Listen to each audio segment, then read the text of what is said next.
This is Jacob with J&D Photography, and you're watching this edition of the Sunday Edit.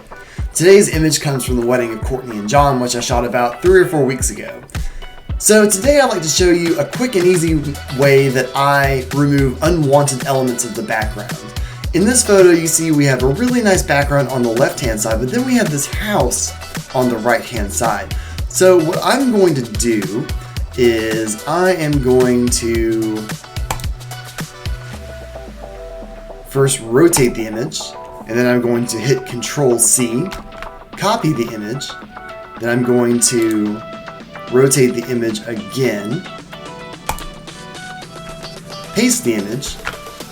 So now we have two identical images, but they're facing in different directions. And I'm going to put the background layer on top, so that shows first.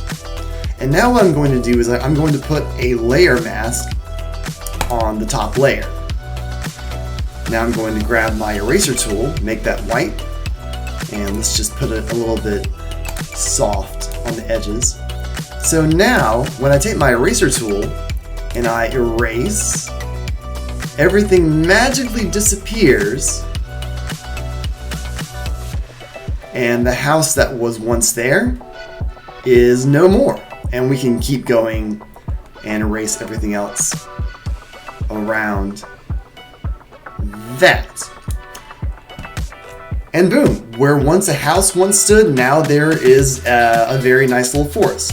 Now we still have to clean up a little bit because as you can see there's some weird leftovers. But the principle is that if you have a scene like this where you want to duplicate one side to get rid of something on the other, all you have to do is make two identical copies of the photos and then flip them horizontally, stack them on top of each other, make a layer mask, and then erase the side that you don't want. So in essence, you're just replicating one side of the photo to show up on the other side. Now, normally I would do a little bit of a better job, but hopefully this gives you a good idea of how this is accomplished. Thanks for tuning in. Really hope you enjoyed this episode.